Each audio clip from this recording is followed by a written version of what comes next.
everyone, welcome back to Homestead Corner. Today, let's talk about storing flour.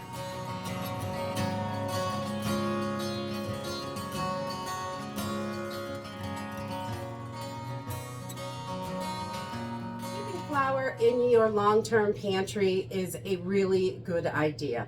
Although you have to be careful when storing flour because it only lasts for so long. I only store all-purpose flour. I don't store any other type of flours. Although we do all sorts of baking, we mix up what we need. So just storing one kind makes it easier for us. I know what is there and I don't have to worry about it. Flour in your pantry, sealed up, cool, dark, dry, in the best conditions is only going to last about 10 years. So you want them to be airtight. You could throw a desiccant in there. You can put an oxygen absorber in Mylar with flour. You can definitely do that, but I do not like the taste of that oxygen absorber. It kind of gives it a little funky taste to the flour, which the flour is not bad. And also when you store, if you have ever bought any emergency flour in a can, when you open it, it smells and tastes like the can. So you have got to let those air out. Put them in a bowl or a bag and kind of mix it around and let the air get to that flour a little bit when you open it, because being closed into that metal container gives it a funky metallic taste, and you're gonna taste that in your baked goods and things like that when you cook with it. So you just want to make sure you air it out really good. It's still good, but it's got to be aired out to get that kind of funky metalness out of it. So personally, for me, I don't like storing with the oxygen absorber. So I don't put my flour in Mylar bags. I like to put it in a jar and vacuum seal it. That's what works for me. Yes, this is a little funky colored because it's blue corn flour. I was gifted a bunch of it from a friend a couple years ago, and I just sealed it up, and we're working our way through it. Makes beautiful tortillas, definitely. They're nice color blue. I like that. So, but I like to store my flour in mason jars and just vacuum seal them, and cool, dark, dry in your pantry is a great place for them. If you don't vacuum seal and you get air inside, if you get any moisture, I have left a couple open, and I could not find the picture for the life of me, but I left a couple open to test it and just put the caps and the rings on. You can easily get moisture in here, and it will form a big clump, like a green clump. You'll see mold growing in there if it's not sealed and it's got air in it. So you definitely want to check out your jars. We like to tip them all around, make sure everything's okay before we open it. Everything looks great. And then when we open it, if your flour is discolored, your flour can go rancid. So it can discolor in there, even if it's been kept in a cool, dark, dry place. It can get a off color to it. You don't want to eat it if it has an off color. Also, you want to make sure that it smells okay. Most flour doesn't have a whole lot of scent to it, but if it has gone bad because there's a little bit of fat in there from the husk from the wheat and stuff like that, so it can go rancid and go bad after, usually it will last 10 years sealed up.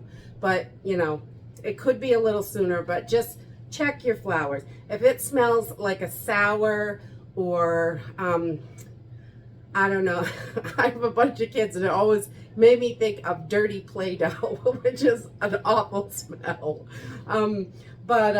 It's just an awful smell, really. That sour, moldy, musty, it can get musty in there. If it smells musty, you don't want to eat that. Toss it. But as long as it is sealed, cool, dark, and dry, it is going to last up to about 10 years. Most of your regular all-purpose flours. Anything longer than that, I would say if you want to go longer than 10 years, I love wheat berries are wonderful, but I don't want to grind wheat berries every day.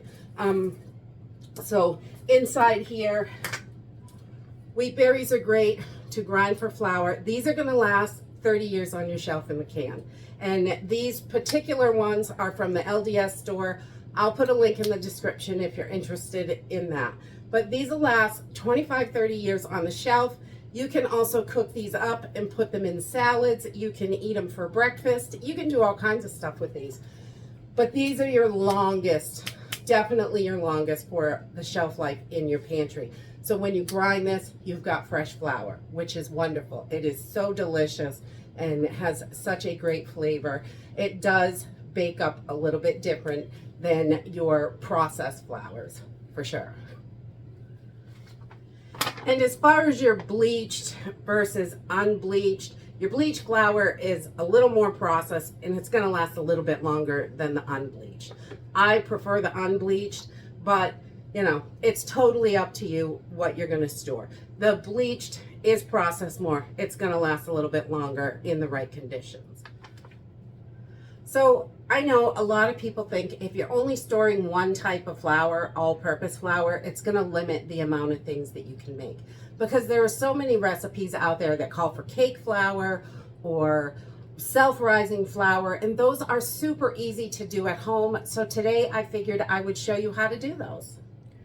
Cake flour at the grocery store right now is super expensive. You get a tiny little box and it costs way too much. So these are things that I don't normally buy, and the reason is they are so simple to make. So I'm going to take 1 cup of all-purpose flour and I'm just going to put it in my bowl. And then I'm going to take a tablespoon and I'm going to take 2 level tablespoons out of here. Just take those out, and this is going to give you 1 cup of cake flour. So you'll be able to make it as you need it, which is wonderful. And then I'm going to take 2 tablespoons and replace that flour with cornstarch. And that is all that's in this. And it is so much cheaper to do it this way because the all-purpose flour is so much cheaper than cake flour. So I'm just mixing this up. We want to get it all combined in there really well. And I just use the whisk and kind of go around. And then with cake flour, it is super sifted. So you're going to want to sift this, 3, 4, 5 times. And it's going to give you that right consistency. So I just put it through a nice tight strainer and sift it in there. And that's it. This is your cake flour. You're going to sift it 3 or 4 times to give it that really nice, lofty consistency. And that's what you're buying in the box and paying so much more for cake flour. So let's go ahead and make some self-rising flour. Now we are going to make self-rising flour. This, again, is super simple. You have all the stuff in your pantry. If you're cooking anything, you definitely have these ingredients. It's super simple. We're going to use 1 level cup of all-purpose flour and just stick that right in our bowl. And then I am going to add 1.5 tablespoons of baking powder. And you get this stuff right at the Dollar Tree. Works great. There's 1, and we're going to do 1/2. So we got 1.5 tablespoons, and then just a 1/4 teaspoon of fine salt. You can use sea salt, or I use pink salt because that's what we normally cook with. So I'm just going to use a 1/4 teaspoon of fine salt. We'll put that right in there. And again, we're going to whisk this up. And you can make this ahead a little bit, your self-rising flour. If you want to store it in an airtight container in your pantry, it'll last about 6 months. And then your baking powder is going to start to go flat. So you don't really want to store it too long in there. But it will last about 6 months. So you can make this ahead 5, 6 cups at a time, or 12, depending on how you cook. If you're cooking tons and baking lots, then you're going to want to make quite a bit of this, because a lot of recipes call for self-rising flour. And again, we're going to run this through the sifter. We're just going to sift this through, and we have got our self-rising flour. It's really that simple and easy. It's right in there. So you could whisk this. You could see a little bit of the salt in there. We just whisk that back through again, and you could run it through a couple times if you wanted. You really only have to do it once for the self-rising flour. The cake flour needs a little bit more though. And that is it for flour. It's really not that hard. A lot of people overthink it, aren't sure what to do with it. Flour is really airtight, cool, dark, and dry. Just like all your other food storage, you want to keep it in the best conditions, and it's going to last the longest. And I only store the one kind. It's simple. I don't have to think about it. And you could take those little recipes, and I know my mom has done it forever, and I do it with some things. I will write little tips down and stick it on the inside of a cupboard door. So when I need self-rising flour, I just open the door and it tells me how to do it. So these are the things I need. I already have all this stuff in the house. It makes it simple. You don't have to think about it.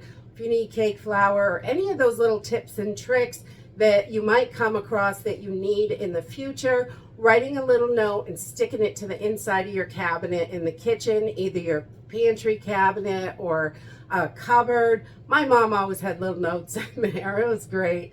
But that is it for flour. It's really simple and easy, and you only have to store one kind, and you can make all the other stuff yourself.